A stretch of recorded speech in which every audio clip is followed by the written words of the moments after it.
Right now, the Colorado State Patrol is looking for a driver who hit and killed a bicyclist near Edwards. The crash happened on Sunday, and Eagle County deputies say that they just found the body Tuesday.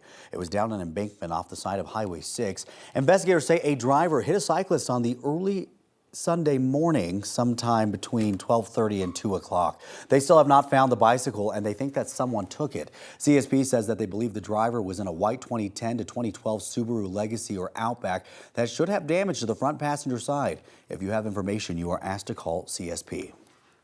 Today, Democratic Governor Polis will give his State of the State address. The speech starts at 11 o'clock. You'll be able to stream it on 9 News Plus or our 9 News YouTube channel. And coming up at 6:30, 9 News reporter Anusha Roy will join us live outside the Capitol to talk to the Lieutenant Governor about what we can expect to hear from the governor today. Today marks day 2 of the new legislative session. Democrats still control both chambers, and right now Republicans and Democrats say a lot of their big priorities are the same, like improving public safety and making housing more affordable. Senate Democrats already unveiled their first bills. The I Matter program could become permanent, continuing to connect kindergarten through 12th graders with a therapist for 6 free counseling sessions. They also want to allow local governments to establish property tax incentive programs and create a CBI team that investigates convicted felons attempting to illegally purchase firearms.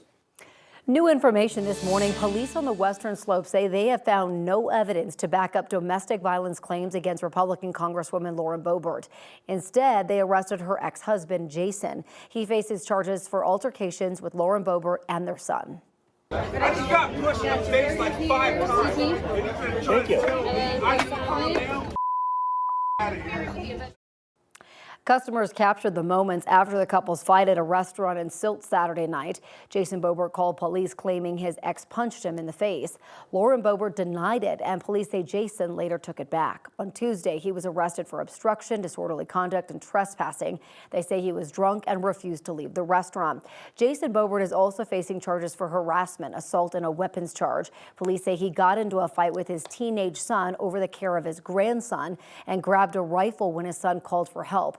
Congresswoman Boebert has said family issues are one reason she's moving to run in a different district that happens to be more Republican than her current home. Former President Donald Trump is expected back in court today for closing arguments in his civil fraud trial, but he won't be allowed to speak. Trump wanted to give part of the closing argument himself, but wouldn't agree to stick to the facts of the case, so the judge decided he wasn't allowed to speak. Trump is accused of inflating his assets to get loans for his real estate and golf resort businesses. He has denied all wrongdoing. Trump opted out of last night's GOP debate, the last one before the Iowa caucus, so it was down to 2, Nikki Haley and Ron DeSantis. Even though Trump wasn't there, the two of them spent a lot of time talking about him. Trump is still leading in the polls by a landslide, while Haley and DeSantis fight for the number 2 spot. Last night, they faced off on some of the biggest issues of this election cycle, including immigration, the economy, and abortion. I think she's been confused on the issue. I think she's trying to speak to different groups with different things.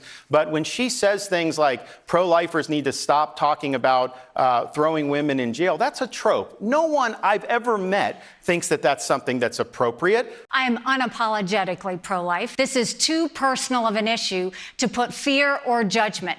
Our goal should be, how do we save as many babies as possible and support as many moms as possible? That's what we're going to focus on doing.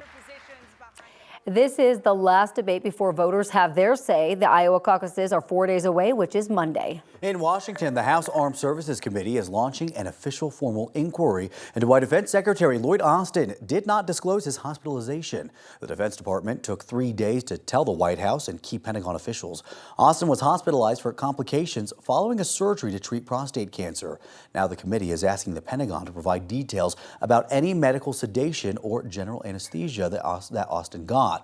They are also asking about whether Austin gave any instructions not to inform people about his hospitalization and whether he performed any official acts while he was in the hospital. New overnight, the United Nations top court is now hearing a genocide case against Israel. South Africa is accusing Israel of committing genocide against Palestinians in Gaza. South Africa is arguing Israel is killing and displacing Palestinians in large numbers, denying them food, water, and shelter, among other claims. Israel says it's not committing genocide and does not plan to permanently occupy Gaza or displace civilians. Since the war started on October 7th, more than 23,000 people have been killed in Gaza. UN leaders say there is nowhere safe for civilians to go, and the World Health Organization says Gaza is nearing a famine. The hearing is set to last for 2 days.